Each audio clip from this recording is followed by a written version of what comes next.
Welcome to Human Risk, a podcast dedicated to the understanding of human behaviour as a risk. Here's your host, Christian Hunt. Hello and welcome back to the show. Now, why do we do what we're told, even when something inside us is screaming not to? Why do we say yes to things that feel wrong, stay quiet in meetings when we should speak up, or go along with decisions we fundamentally disagree with? My guest today has some answers. She's Dr Sunita Sah, a physician-turned-organisational psychologist who's dedicated her career to exploring exactly those questions. Her research reveals the hidden forces behind our tendency to obey, not just laws or policies, but social norms, authority figures, and subtle social pressures. She helps us to understand why so often we do what we're told, even when we know that we really shouldn't. At its core, this episode is about defiance, which is the opposite of compliance. And by compliance, I don't just mean the profession, though if you work in that space, this will absolutely resonate. What I'm talking about here is the everyday, often unconscious act of going along, following rules, deferring to authority, suppressing discomfort to keep the peace. Understanding those patterns and learning when and how to push back is what this conversation is all about. Sunita's book, Defy the Power of No in a World That Demands Yes, offers a powerful reframing. Defiance isn't rebellion, it's alignment. Saying no isn't about being difficult, it's about integrity. And in this episode, we explore how we can all, yes, every single one of us, learn to resist more skillfully and live more deliberately. Sunita and I talk about the discomfort of saying no, the cultural tendency to equate obedience with goodness, and what it takes to act in alignment with our values. She introduces ideas like insinuation anxiety, the fear that saying no implies that others are wrong, and shares some vivid real-life examples from medicine, aviation, parenting, and everyday life. We also explore the 5 stages of defiance, how to practice them, and why leaders need to be mindful of the signals they send when it comes to dissent. I found the book fascinating, I found her fascinating, and I think you will too. It's my discussion with Dr. Sunita Sah on defiance, how to speak up when it matters.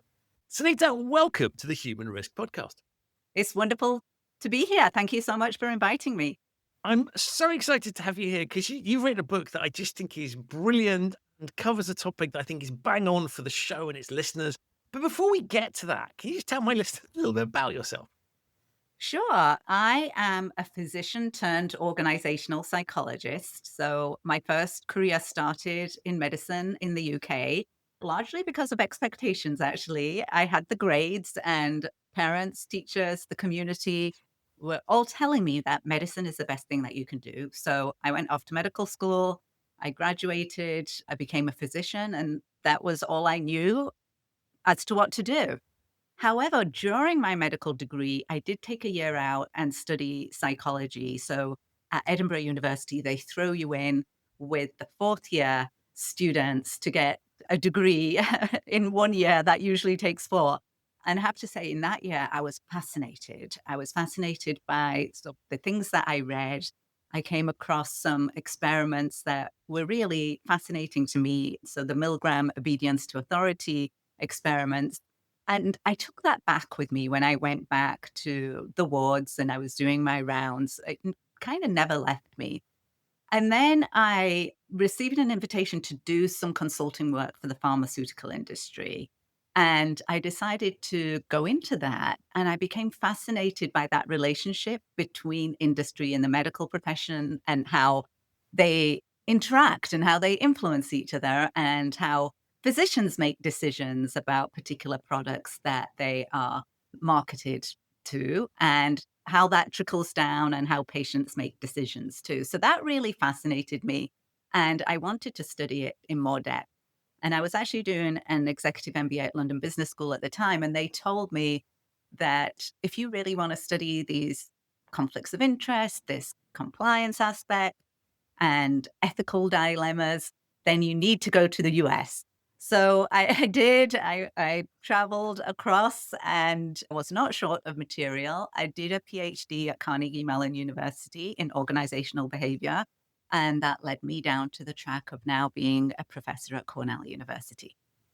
I love this. And the bit that I really like, and this comes through in the book as well, is that clearly your personal story drives a lot of your thinking around being told what one normally does, conformity, compliance, all those sorts of things. You're very much drawing, I guess, on your own personal experience. And I love that idea for going into medicine because it resonates with me because I wasn't told to do this, but I ended up becoming an accountant. I was Mhm. terrible at maths, and because it was a sensible career, and I'd done a literature degree, and so a lot when you were talking in the book and the way you talk about your own story, that's highly relevant to what you do, right? You'll feel this is a real sort of sense of this is something I guess you wanted to unpick about yourself and the decisions you've made in the past. Is that a fair way to look at it? Yeah, I think that is a pretty fair way to look at it. I think that the book itself is an accumulation of my life's work. So definitely my personal experiences affected it, and also the professional research that I've done in the last sort of decades have really been driven by trying to understand this in more depth. And I've been fascinated by what I've seen. So, I mean, as a child, I grew up really compliant, and I remember asking my dad when I was quite young, "What does my name Sunita mean?" And he said in Sanskrit, it means good. And what does that actually mean? What does good actually mean? The way that I interpreted it was that I did what I was told. I obeyed. I was polite. I was nice. I listened to the teachers. I didn't question authority. Like all of those things, we start equating sort of being good with being compliant. And then when we think about like defiance, it's seen as something very negative, something bad.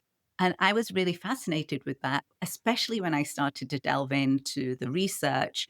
And I found that there's so many serious problems with compliance, and it can lead to a lot of harm, not only to ourselves and other people. And that's why I thought it was really important to study this in more depth and really tell people about like how important compliance and defiance and understanding it actually is. And the revelation I really came to was that we've misunderstood what it means to defy. And we need not only a new definition of defiance, but we need to understand all these concepts and why we're making certain decisions. And let's come on to that definition. Before we do, obviously, when you talk about compliance, you're talking about it in the loosest sense of the word. So this is not, and it would obviously include what many of my listeners are involved in, which is organizations or authorities telling people to follow rules. But you're also thinking about compliance in the sense of, I guess, us going along with things, stuff that we're told. And that might be everything from the tricks that con artists use, but also social norms. It's really looking at that broader topic. It is really. It's looking so the way that I actually define compliance is something that we often slide into. We go along with it when we often don't want to. So it's driven by something external. So it could be an order, it could be a suggestion, it could be expectations. But it's something external in the environment that we're complying with. So yes, it could also be following the rules, right? We're complying with that. And I think what's really helpful here is to look at the distinction between compliance and consent, because they often are conflated with each other, but they're actually radically different. So I've described what compliance is. Consent, I take the definition of informed consent in medicine, and I think it's a really useful framework for us to apply this to other decisions that we make in our lives. So to have informed consent, we actually need 5 elements.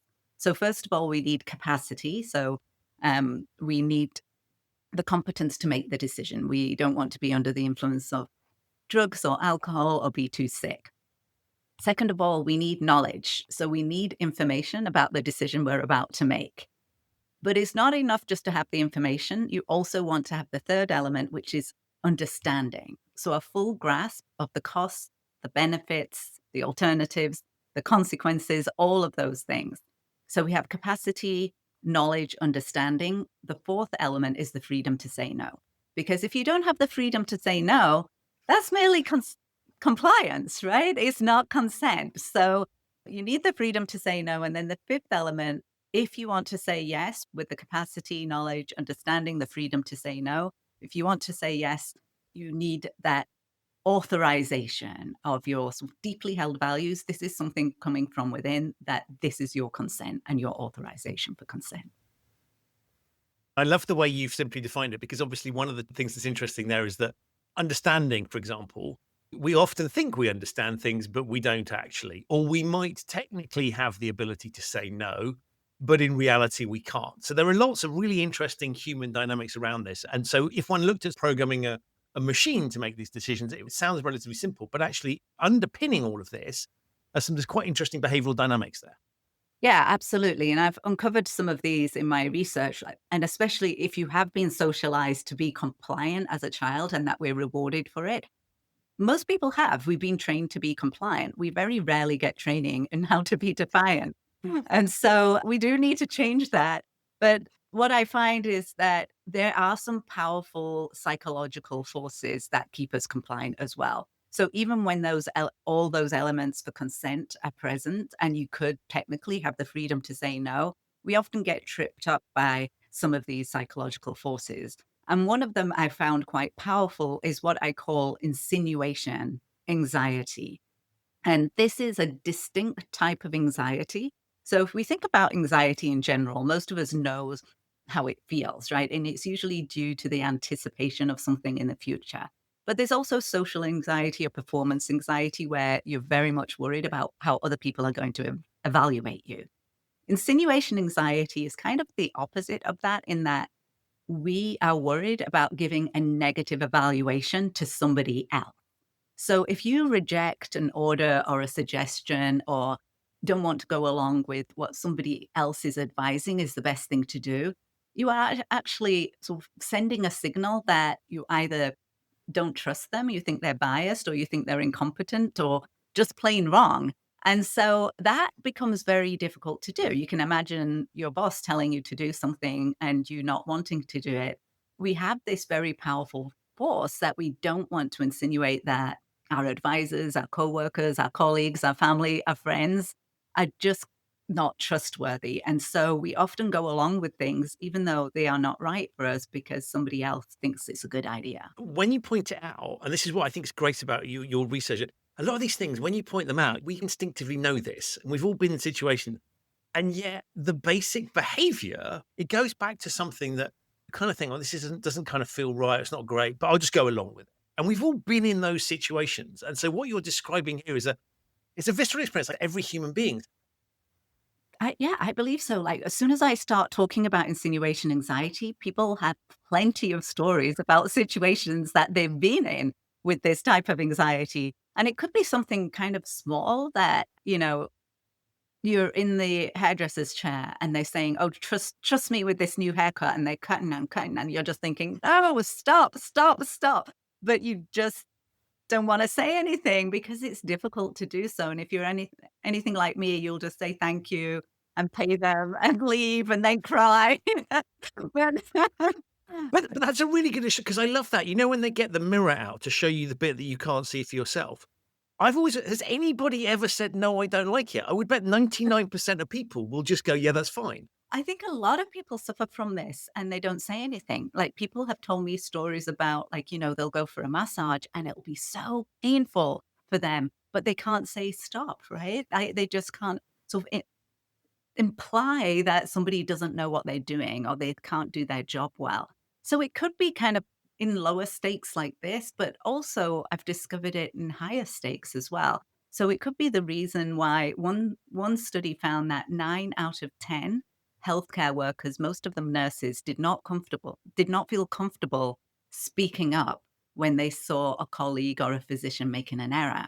And it is really difficult, right, in those situations to speak up.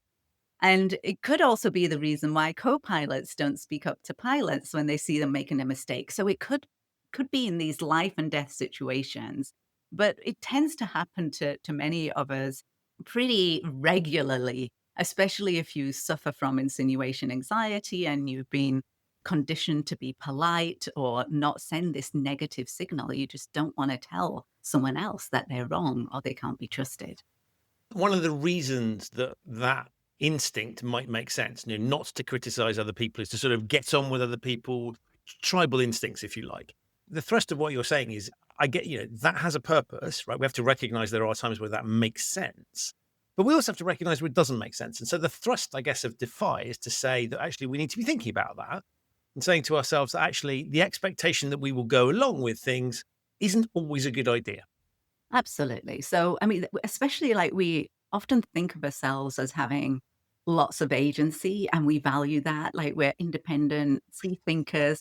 We think about all these things. And then in some of the research and the studies I've conducted, I will give people like a choice between two different lotteries, A or B, and I give them full information. And you can see that lottery A is more than 2 times the expected value. It's just much better for you. And if I just give them the choice, then like over 95% of people will choose option A, right? This is the better lottery. But if a stranger just tells them to take option B, in certain conditions, we see that compliance go up, and it goes up as high as 85%, right? So it's completely reversed. Why? Because somebody else is telling me. When I ask them why, it's because they feel too uncomfortable to turn down the recommendation because of the signals that are going back to the advisor. And once they can make that decision in private, or they have the opportunity to change their mind, they do. And it's really dramatic. Like the percentage just drops if you can make the decision in private, or you have this opportunity to change your mind after the advisor leaves. So it really shows us that our private preferences can be very different from our public decisions. And we really need to get to a place where the two align, because it really, if we think we're a particular type of person, that we're going to act with integrity, we're going to speak up if we see something going terribly wrong, like we believe in injustice or compassion or benevolence. But when we're in an actual situation, if we can't behave in that way, then it's really changing who we are as people and what we think of ourselves. So we really need to align what our private preferences are and our public decisions in critical moments that really can harm us or can harm other people. And of course, what's fascinating about this, and we've talked about various examples, is that this applies really big issues, right? Where when ought to stop some, you've used, sitting in the cockpit of a plane, right? Big issues or medical situations. And we can think about big historical precedents where people, haven't spoken up. But it also applies to those minor things, right? So you've talked about your growing up as a career, the sort of things one gets persuaded to go into because it's sensible. But it's also, just going to a shop or a pushy salesperson. So this whole dynamic plays itself out into the sort of the day-to-day, less serious, and the big, and it's all the same thing. And what I found fascinating about this, as the more I thought about this is just prevalent throughout, and not just relates to big decisions or certain types of situations. This is who we are. Yeah, I think it absolutely is, because what I've found most of all is that people actively resist defiance. And that's because they feel this enormous pressure to go along with other people. The second reason is that they don't understand what compliance and defiance are. And I've explained what compliance and consent is, and I can dive a little bit more into what we mean by defiance. And then the third reason why people don't say anything or they comply with other people when they don't want to is that even if they want to defy, and once they've even decided to defy, they actually don't know how to. They don't have the skill set because they've never practiced it. They don't know how to do it. All they know is how to comply because they've been trained for it. If I think back to sort of small children, I mean, there's a certain point where we're all very good at rebelling, right? And saying no, and literally stamping our feet and saying no to stuff.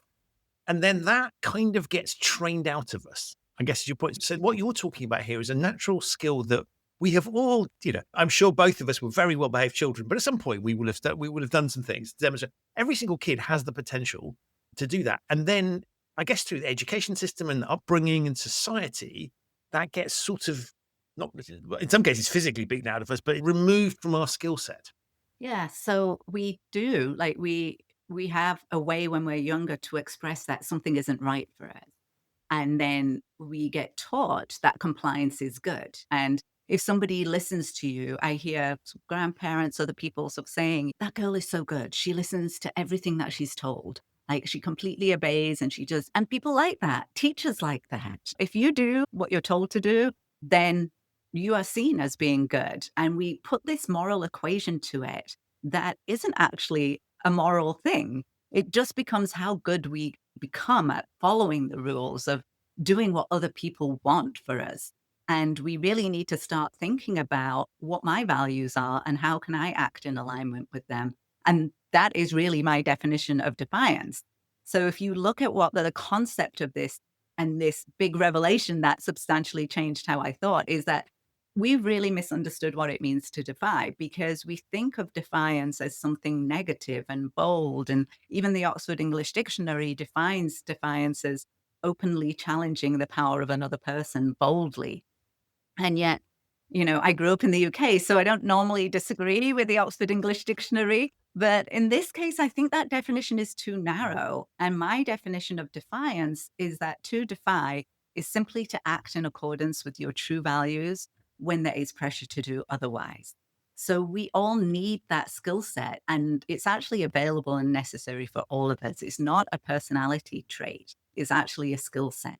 So if we start to think of ourselves, oh, I'm a compliant type, I'm very polite, I'm a people pleaser, and that's how I've been brought up. Yes, it might be how you've been brought up, but that just really shows that you're not practiced in defiance. It doesn't mean that you cannot be, you can be compliant one day, you can be defiant the next day. It's just a skill that you can choose to use or not. So your definition is really pointing to intrinsic motivation. In other words, it's looking at it from our perspective as opposed to looking at the perspective of the rules. So if the rules or the thing that we're expected to comply with sits nicely with our values, then we don't need to defy. But the definition comes from us and what we think is important. And so you're really going back to that. It is, I mean, it's back to that sort of that gut instinct as to whether something feels okay to us. And so the act of defiance is coming when there's a clash between that.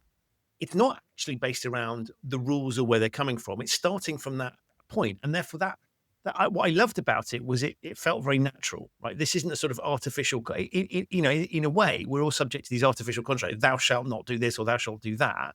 You're basically going, go back to basics here and say, does this feel right? I think this tension that you're talking about when something doesn't feel right, this is what I call the first stage of defiance. But just to take to take a step back, what you said, right? There's a number of things there. One is that, if everything is in alignment, then you don't need to defy, right? If it feels good, right? Some people say, yes, I'm not going to say yes unless it's a hell yes. And so I talk about sort of consent actually being your true yes. Like those 5 elements are there and you can give your true yes or your consent. But if you actually want to say no and you want to defy, you also need those 5 elements. So you do need the capacity, the knowledge, the understanding, the freedom to say no, and your authorization, which will either be yes or no. So they're 2 sides of the same coin, consent and defiance. And it really, what you implement is dependent on what somebody else is asking you to do. So both are coming from within you. And just to clarify the tension versus gut feel. Because as a psychologist, I often worry about people sort of talking about go with your gut, like there is, I believe, an inner wisdom that we have that comes with experience, but there is a difference from having a gut feel and expert intuition. So for expert intuition, 3 conditions need to be present. So first of all, you need like a stable environment in which a predictable environment that if you do this, this is going to happen. And so you get feedback from it. Like, so you can think of a grand chess master who can see a pattern on a board. So first of all, they have a stable, predictable environment. They have feedback, so they know like, oh, if I make this move, this is likely to happen and that happens. And they get immediate feedback. And then they've repeated it hundreds and thousands of times to get that expert intuition. So when they see a pattern, they can immediately feel something and know what to do. That happens to us sometimes, but also a gut feel can just be your biases, and being able to distinguish between the two is important. I'm actually talking about something different as the first stage of defiance, and that is tension, which sometimes could be in the stomach, right? It makes you feel uneasy. This doesn't feel right. But people experience it in many different ways. So it could be like your throat constricting, something is wrong. Or it could be something, you get a headache, so it manifests in different ways in different people. And what we need to register there is, I am feeling tension, and rarely then acknowledge it to ourselves. Because what we often do when we feel anxiety or doubt is we try to get rid of it because we think it will make us feel better. Like we try to get rid of it and we say, well, the other person probably knows better. They're in a position of authority, or, I have insinuation anxiety. I'm just going to go along with it. And we discard that tension. But stage 2 is actually acknowledging it to ourselves. So that's really powerful, is to say, I feel uncomfortable with this. And then really examining why. Why do I feel uncomfortable? is it going against my values? And then the third stage of defiance, which is actually a critical stage, because if you can get to this stage, the research shows you're more likely to get to the last stage 5. And this stage is simply asking clarification questions. So it's asking, what do you mean by that? Have you considered this? I'm not comfortable with that. So it's vocalizing and escalating that tension and putting it out there in the world. And once you have done that, a few things happen, because once you have externally said something and vocalized it, then you've changed the environment a little bit, because somebody has heard it and somebody is going to have to react to it. Or even if they don't react, it's just changed the water a little bit in which everybody is swimming. And you can't convince yourself down the line that I was fine with it anyway. And you don't have like that cognitive dissonance, that motivated reasoning that we often say, no, I wanted to do it. I wanted to buy that really expensive thing. I always intended to do that. Yeah. So that stage 3 is really critical. And you also don't need to be confrontational. You can still be in a subservient position. You're just asking for clarification. But once you do that, it raises the volume on the situation. Now, stage 4 is your threat of non-compliance. It's basically saying, I can't go along with it. So it's really staying firm in what you've said in stage 3. You're not comfortable with this. You can't do it. And then stage 5 is your final act of defiance. And what's so fascinating about that is once you get to that stage 5, all that tension, that doubt, that anxiety that you had right at the very beginning in stage 1, it just melts away. It dissipates. And you feel so much more in alignment with who you are and what you wanted to do and what you stand for. And so it's really important to be able to learn how to move through those stages and how to develop that skill set of becoming defiant. And the bit I love about when you break it down in the way that you do is this is actually very behaviorally smart, because what you're unleashing several dynamics. So if I think about asking questions, well, 1, I'm getting it out there that I have an issue, but 2, I'm clarifying for myself. So it's providing me with additional information. But the third thing is there's a potential that I might persuade the other person that they may be thinking it as well. And so I love the idea that with one simple technique, what you're doing is unleashing a whole load of things, which is a public commitment device to see it through. Secondly, you can shy away from it because you can go, I was just asking a question. You can back off a little bit, but nonetheless, it's really simple. And so what I loved about it is you're unleashing lots of behavioral dynamics in one go that make it easy to do, but one can recognize why it's a good idea. You're not asking people to do anything that's counterintuitive. It's like you've heard something that seems a bit odd, right? You're not comfortable with it. Get some more information about it, right? That seemed like a very sensible, but it's a very simple thing as well. But the behavioral dynamics that you described that underpin it, very, very powerful. Yeah, I love that way of looking at it. And it is very powerful. And people can then learn how to defy in their own way with less angst, because we can make our own scripts. So I can give you some that I use, which is, what do you mean by that? Have you considered this instead? I love the what do you mean by that, because it really gets people to have to think about what it is they're saying or asking you to do, right? Do you mean that we should commit fraud? What do you mean by that? And it's a simple script that we can use in many different situations. I'm not comfortable with this is another one. Can you explain more? And we can use these in a way that's more natural to us. So we can learn how to defy with far less angst than we used to. Just having those and practicing those scripts really makes a difference, because it does unleash all those different things into the environment and helps us become more defiant, which is a good thing.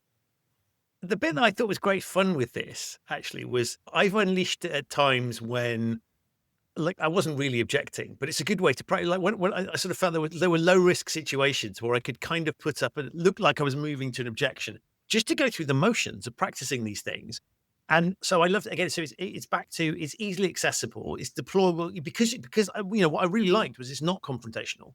So you hesitate to say what you do all the time, but you can do it for fun in situations where you probably are ultimately going to be okay with it. But let's just practice this little thing and see what happens. And so I also want to say thank you for bringing some joy, because it plays to my mischievous side slightly of this idea of having a few little tools that aren't coming out and taking a strong position, but you can sort of start pressing buttons in other people and also just practicing myself. So I loved it from that perspective as well. Yeah. So in those small stakes situations where you might be okay, with like, actually, it's not that costly for me to comply. And so I'm just going to go along with it. But you could practice, it's probably not that costly for the other person either for you to say no. And it might be more costly to you than you actually realize. So start in those low stakes situations where, you're not thinking about the costs of defiance. Oh, it's going to cost me a job. It's going to cost me an important relationship. Start saying that the food wasn't great, at dinner, If you can't say that, then start, I remember those situations really well that I just had my child in London and I was getting together in the mums group to go out and we hadn't been out for so long. So we were really looking forward to having this lunch and we went out for lunch and all of the dishes were really salty. And we were like, isn't this awful? It's so salty. And we haven't been out in ages and it's so disappointing. And then somebody came over and said, how's your meal? And we're all like, yeah, it's really great. So we can start in those small situations and just say, actually, this is a little bit salty. How can you make it right? And just start having those discussions and really build that defiance muscles in those small stake situations, because if it comes to a moment of crisis, we can be ready because we need to be practicing before that moment. You're laughing about it now, right? I'm picking amusing examples that particularly British, right? You will recognize exactly what you're talking about. Right. But like, do you enjoy it now? I wouldn't say I enjoy the process of it necessarily, but once I have done it, the feelings of living a more honest life, like that tension dissipating, like I've acted in alignment with my values, it does make me feel more proud, more joyful after I've done it. So the process of it can be quite hard. And we want to get to a point where it actually becomes more natural for us. So if we think about moments in our lives where we have been defiant, we can find those moments and think, well, what were the factors that really helped me be defiant in that moment? And I, for example, I can defy far more easily for my son than I can for myself. Why? Because I'm taking responsibility. So I'm connecting with what I value and what my values are. And it becomes easier for me once we do that. I call it this superpower of responsibility that we have. So, for example, I can speak up if I think there's a school policy that's particularly harmful for the children. Some of them in the pandemic were particularly harmful. Like when they started opening the doors, they were like, oh, if you haven't completed all your homework, you can't have this outside time with your friends. And I was like, these people have been cooped up for 18 months. They should have. This is not a great policy. And if you actually allow them to do that, maybe they'll complete their homework because they'll be happier, right? So I find it much easier to speak up for my son, especially in medical situations too, than I do when I am in medical situations, because even though I was trained as a physician, it's hard to tell a doctor that you think that they're telling you the wrong thing, or at least not the right thing for you. And people that know what you research and know about the book, do they react differently to you? Is there an expectation that you will push? Because as you were talking, I said, you're still developing, clearly you're advanced because you know what you're doing, but clearly there are still situations, as you mentioned, where you feel uncomfortable and you're still learning how to develop this piece. Do people who know what you do react differently to you? I'm not sure if they react differently. I think they expect me to defy maybe a little bit more, like, oh yeah, well, I suppose you're going to speak up about things. And yeah, so now I have a responsibility to do that, to model sort of the behavior, be a role model for defiance. And I have been proud of moments when I've been able to speak up in situations that I really thought I would never learn the skill set for. So, but this all comes with practice. And people who know me just know me, right? They don't just see me as that type of I've just got visions of there's a sort of mortarboard version of you. Yeah. So hopefully and even the people that I have met and interviewed, it's been fascinating because I will talk to activists and other that really have a different relationship with defiance than many of us who are conditioned to comply. And some of them have told me that they can't understand until they read my book. They couldn't understand why people don't defy, why they don't speak up, why they don't do these things. And my book really helped them understand why it's very difficult for some people.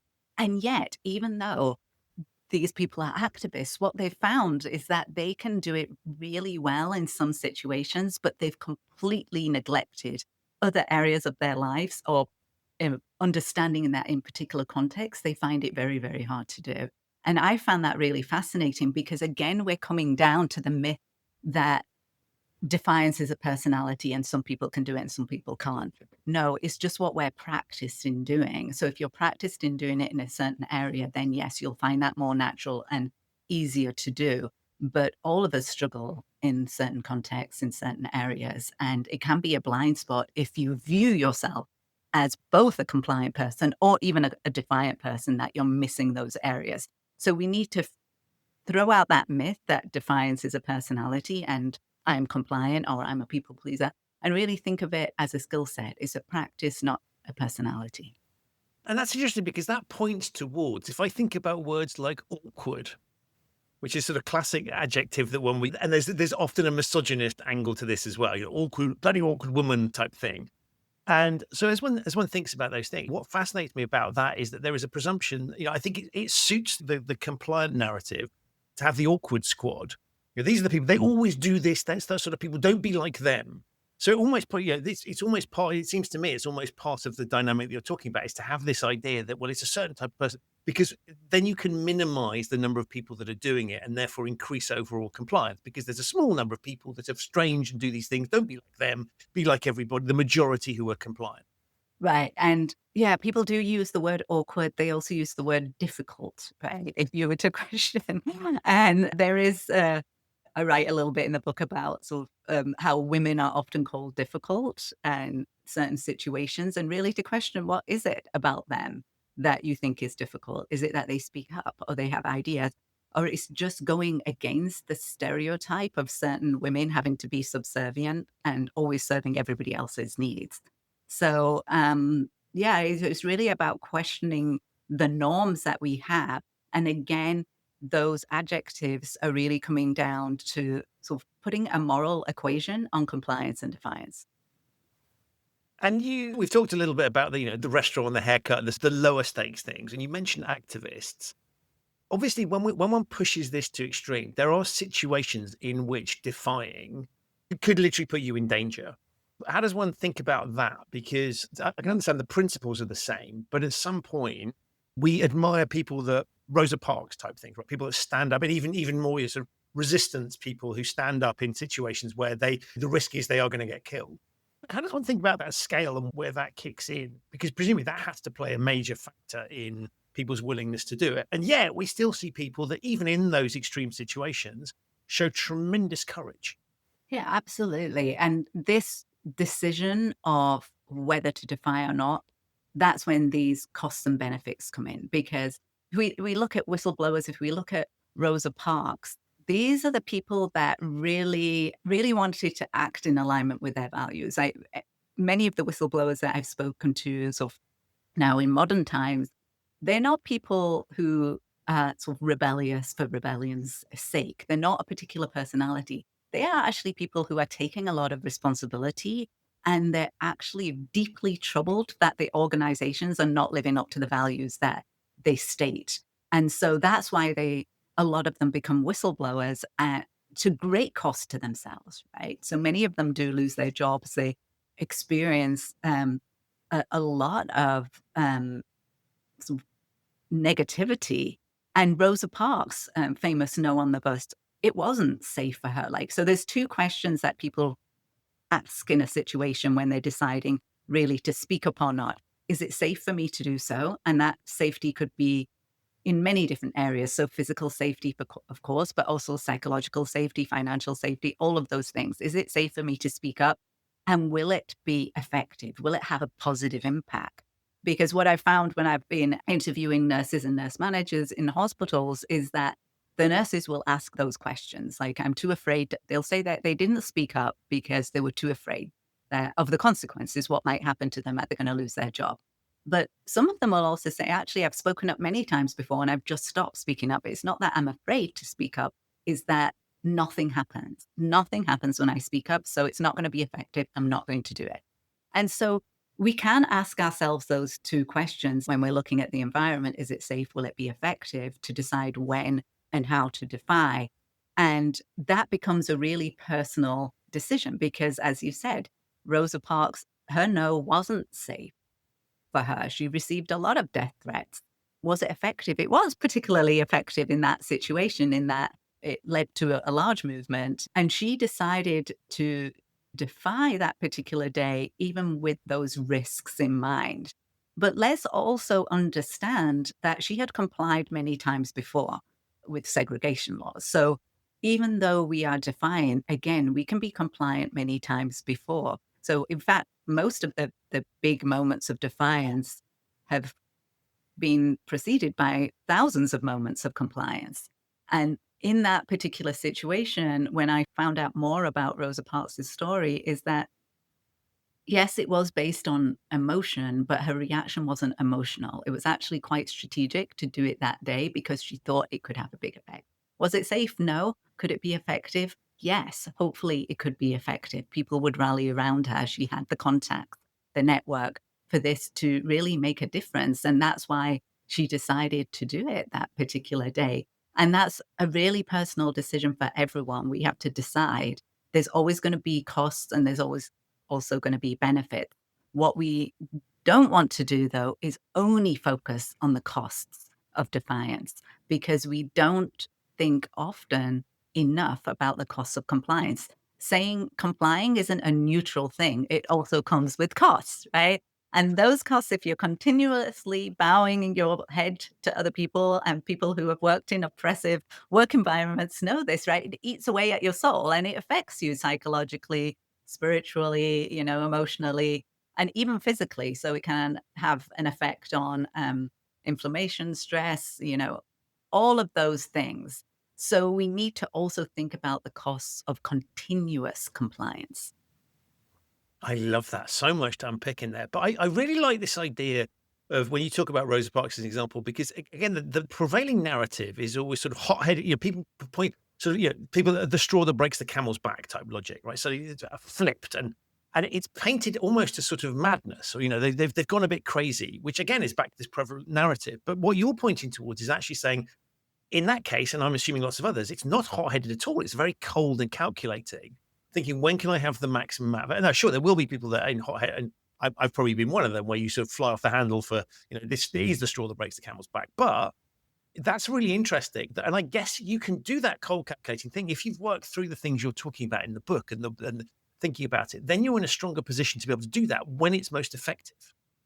Exactly. Like, so you can, the problem with continuously complying, and I do have a term that I call conscious compliance as well, which is that you have all the 5 elements for consent.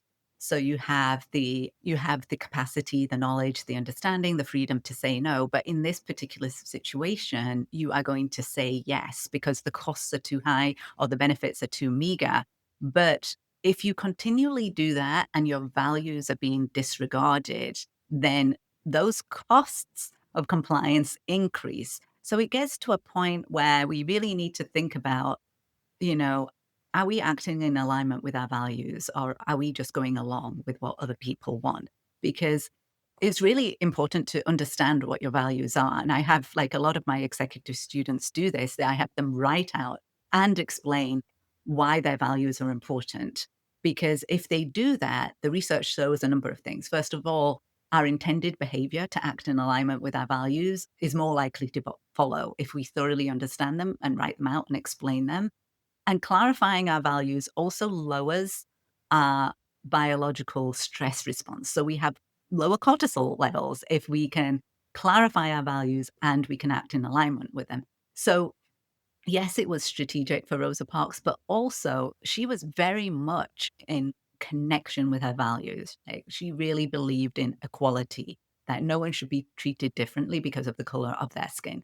And so this was really important to her, and she connected with those values even at a time when it wasn't safe for her to do so.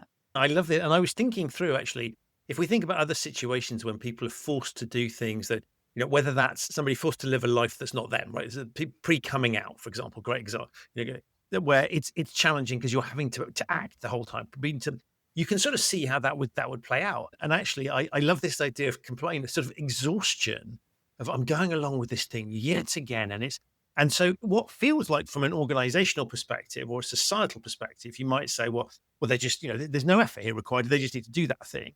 Actually, it is stressful for the individual because you're kind of, and I guess the more you've identified where those values are, the easier it is to recognize where those stresses are occurring, and therefore you can, I guess, control the emotions with it. But you kind of know what's going on in a way that if you haven't identified them, it's quite hard. You may have a gut instinct, but you haven't clarified them in the way that you would say. Yeah, yeah. There is some work to be done to be able to get to that particular point. But the understanding is really important, right? Just understanding why we act this way and what can we do that's different, and then building up the skill set. Because even if, is I do think a lot of the responsibility has to fall back on, say, if we're talking about an organization, the leaders and the managers in the organization, for what kind of environment that they are cultivating. Where do people feel safe to speak up, and would it be effective? Would they listen to the people when they speak up? Because if they do, right, rather than sort of saying, like, having severe consequences, or even labeling people that they expect to be more compliant, even labeling people as being awkward or difficult, really has a dampening effect on whether people are going to speak up and say anything, because that there's something negative that's going to come out of that. Yet, if you do encourage that type of environment, first of all, you're going to have so much more creativity and innovation. Like you can't really, if everybody's just towing the line and the status quo, like you're not going to, like nobody's going to create anything different or useful. And so it's helpful to the organization too, but far less turnover, far less stress, like days off sick, so burnout, all of those things. If you are invested in the well-being of your employees, then it's really to understand that aspect and really understand who are the people that you are asking to do sort of what another group of researchers call non-promotable tasks. That if you are always asking the same type of people to take on some sort of service commitments that are actually a big burden, but don't actually contribute to sort of their career or promotion track, then you need to sort of think about, like, those people are burdened. It is not only you have to say no more often, it's more difficult for you because as soon as you do, there's a backlash, so you are then told that you're difficult. And these are the reasons why people find it so difficult to defy.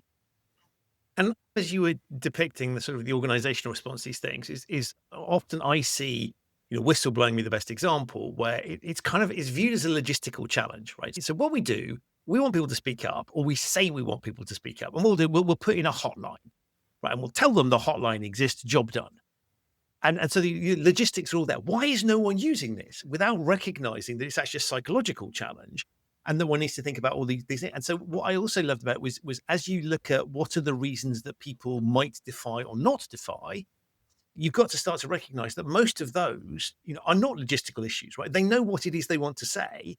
And probably if you give them the right outlet, you may need for legal reasons, you may need the phone lines, and maybe you just want them to be there just in case that's helpful. But actually, it's about recognizing these psychological barriers and recognizing how people actually tick. And so I love this idea of kind of, we told them to do it and nobody's done it, and this is awful. But actually, there's a reason they've not done it, because they can read that your performative solution to the problem isn't actually dealing with the psychological, the underpin. And in fact, you can make it worse, right? Because you suggest you think it's a logistical problem as opposed to a psychological one. Yeah, and people will be, "Oh my goodness, you called that hotline. Why didn't you just speak to me?" "Why did you have to make it official? Why did you have to go down the official channels?" And then there will, those organizational surveys where you can write anything that you want, but it's not actually anonymous. Then, that again is really difficult if you're in an environment where you have seen and you have observed, like, what happens when people speak up. Then it becomes very difficult, and it's a real shame because a lot of the people that speak up are the people that really do believe in sort of values. They're not just doing it just for the sake of being uncooperative. They're doing it because they see a better way or they want to understand more. And taking the time to cultivate that could result in a better product, a better service, or, it could keep you and your boss out of jail. Right? And define. I think I know the answer to the question. In fact, but let's ask it anyway. I mean, defiance this is something that's contagious, right? In a positive sense. In that, if it's going on around you, lots of people are doing it. Like a lot of these things, we will copy we see the people around us doing it. So if you can get the ball rolling, then it starts to become easier for other people. That's true. So if you get to stage 3 even, and you say something that you're not comfortable with this, or what do you mean by that? Other people will hear you say that, and you could find that you have allies and that more people are likely to say something even when you're not there. So it changes the environment. And so it does have that ripple effect. Also, in many of the people that I've interviewed, they have talked a lot about their relationship with compliance and defiance by looking at their parents. But even if your parents have been very compliant themselves and they've taught you a lot of compliance, most of them can recognize a moment when their parents defied and it stayed with them. So there's that intergenerational effect as well of defiance trickling down, that in a really important moment, my very compliant mum was able to be defiant, and that gives strength and it ripples out to other people. So it really does make a difference when you see other people being defiant, especially if they can do it in a very skilled way. I used the word mischievous earlier. And it's always struck me as being quite helpful because secretly we all want to be slightly mischievous from time to time. And we all have that desire. And it struck me that almost there's a little bit of a joy if you can develop the things that you're talking about and an understanding of it, that actually there is a little bit of joy in this, and that one can take the positive aspects of the word mischievous and really channel it. Because if something's eating away at us, giving it an outlet is quite refreshing and reassuring. And I'm not talking about the big serious issues. I'm talking about those little things. This can kind of be fun, right? So, I mean, I would love to know more about what what you are planning in your head with this mischief. But I do think that there is some joy with that. And also, it's like a negotiation skill in a way that you might go along with something, but if you negotiate and it works out great, yeah, that's fantastic, right? There's some fun in that too. Knowing it's probably something you could walk away with, or you're kind of fine with it. So it's like exploring those different types of behaviors that you have the ability to do. I would just caution that if we haven't defied in a long time, that we don't see it as like a knee-jerk reaction, like an emotional reaction, or that we've had so much resentment because we've complied for so long, that tension that we keep trying to get push away because we think we're it'll go away and we should just ignore like stage 1 and stage 2 of defiance. If it just comes out like as resentment in the end, it can be quite damaging, right, to the people around us. But if it's a little bit of mischief that gives us some joy, then practice it for sure. Yeah. I'll answer your question, which is what I have a belief that because I have the time, the energy, and the ability to identify situations where this is, and the willingness to do this, if I come across a silly rule or process, I believe it's my moral duty to pursue it, right? And that might just mean kind of mischievous compliance or creative compliance, or challenging the authority that's imposed it and sort of pushing it to the extremities. Well, why do you want me to do that? And sort of being slightly silly with it. So when I talk about a sense of mischief, is I've always sort of thought, well, I'm kind of like, I can do this. And I get a little bit of pleasure about calling out what I see as stupidity. And so I believe that I'm part of the reason I'm on this planet is to call those things, is to call those things out. And so for me, that sits in the sort of slightly mischievous box, in that there is and sometimes I'm doing it totally for my own pleasure. I will create a societal argument. There's a pro-social argument that I will come up with, motivated reasoning. But often there is a social reason where I sort of think, well, if I don't fight this, there will be loads of other people that don't have the time, the wherewithal, the ability to think it through, and therefore it is incumbent on me to do it. And I take quite a lot of pleasure in doing that, even if I'm not going to overturn the rules, or loads of other people aren't going to know that I've done it, or whatever. But it just feels like sticking it to the machine from time to time. Well, sticking it to the man. All right. So yeah, I I love this. And I think like if you are having an experience or you're in an environment where somebody is being like jobs worth, doing their jobs worth, and it's like Right. silly rule that makes no common sense and it's actually very inefficient and costly to other people. I love this aspect. I can see why that would be a little bit of fun, even if it doesn't make a difference. If you do it, I do think that is of service to other people, because if you do it and then other people do it, maybe it will make a difference. But the very fact that you've done something about it has made somebody else think twice, right? And they have to think, right, actually, probably this is a very silly rule. You know? Well, So, the problem with this, of course, is that now you've given me the perfect toolkit to justify it. Because, wow, I'm practicing, right? Because this may not matter so much, but there's this other time where it's really, really significant. So I kind of look at it like a sort of defiance gym, if you like, to go and practice on those little things where it doesn't, am I going to turn the world? No. Does it really matter in the scheme of things? Probably not. But hey, it's a nice place to go practice. it's a great place to get practice, and you might make things more efficient, and you still might be able to improve stuff. So I still think it's of service. The title of your book references the word no, but obviously there are going to be times where you also want people to say yes, where the prevailing expectation might be that you'd say no. Yes. So the power of no in a world that demands yes is really about how much people are expected to comply. And it's not just saying no, right? It's the power of no, right? That we want to, in this situation, defy. We might be changing the subtitle in the paperback actually to how to speak up when it matters, because that also aligns with the message in the book is really about, yes, it could be about the power of no, but it's also about how do we communicate that and how do we speak up when it matters and we need to. And I want people to know that we all have that agency. We give it away so quickly.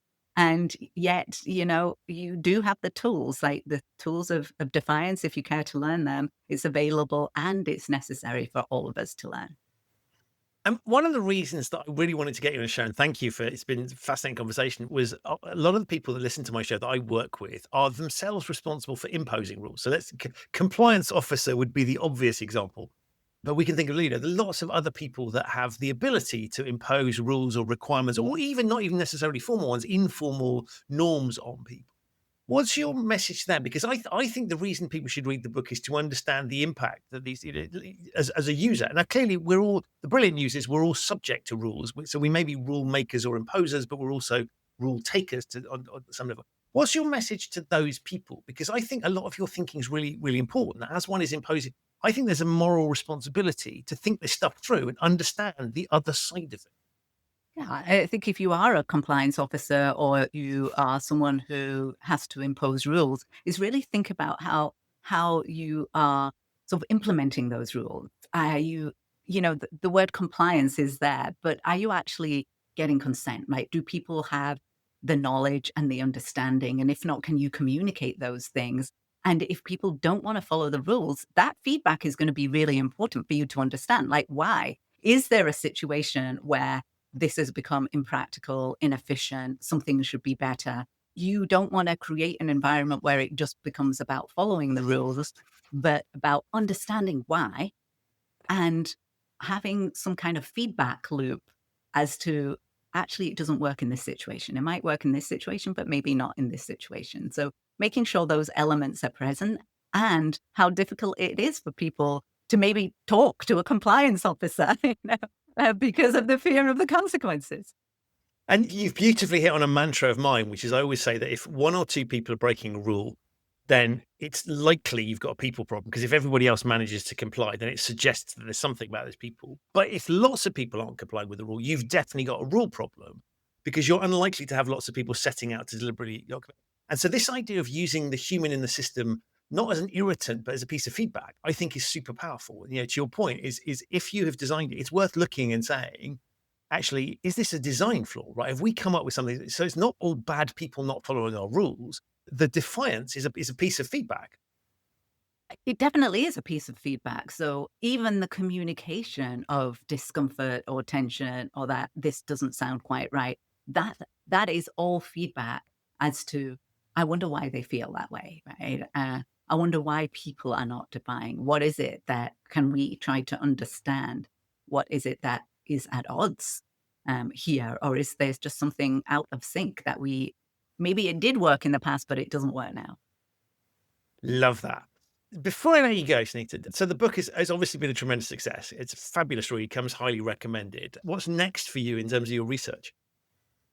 So I am preparing actually to do some courses on how to implement Defiance. So we've been doing lots of talks and presentations on them, but people really want, they have the information now, the transformation. How do we get from being constrained, unable to speak up, to actually being able to do it? And some people want some more hands-on experience of that. So I'm designing a course on defiance and decision making in general, really, how to live a more authentic life and a life with the purpose that we're meant to live. Oh, wow. I'm totally up for that. That sounds absolutely fabulous.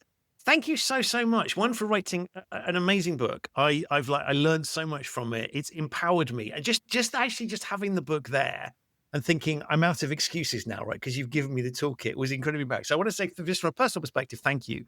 I think it's super powerful for the sorts of work that I do and the sorts of people I work with, and thinking about rules that we comply with. Maybe there isn't a rule, but we just comply with it anyway. And why are we doing that? And I love this idea of detoxifying defiance and actually making it a positive thing. So on behalf of all of the people that I know you will incentivize to just, even if it's in a small way, right, just be slightly more defiant in their lives in a positive way, I want to say thank you. Remind us what, I would normally say where you can get it is blindingly obvious, but remind us what the book is called. The book is called Defy: The Power of No in a World That Demands Yes. And then probably from February onwards, it will be called Defy: How to Speak Up When It Matters. Fantastic. Available in all good bookstores, probably some terrible ones as well. We don't go to those. I want to say, so thank you for writing a great book, but above all, thank you for being an amazing guest on the show. And please keep doing the research you're doing. Thank you so much. It was wonderful to be here and have this conversation with you. So that's it for this episode of the show. My enormous thanks to Sunita for appearing and to you for listening. To find out more about Sunita, her research and her book, Defy: The Power of No in a World That Demands Yes, have a look in the show notes. There are links to those there. If this is your first time listening to the Human Risk podcast, thank you for joining me wherever you've been. You can catch up on all the episodes you've missed, firstly by subscribing. The show is available on all of the major podcasting platforms, but also by going to the show's website, which is humanriskpodcast.com. There you'll find over 320 episodes that you can catch up on. If you like the show and have yet to leave a rating or review for it on whichever platform you're listening to it on, please do so. It really does help. I will be back very soon with another episode of this show, but in the meantime, stay safe, reflect on Sunita's advice that perhaps we should all be a little bit less compliant and a bit more defiant, but above all, thank you so much for listening.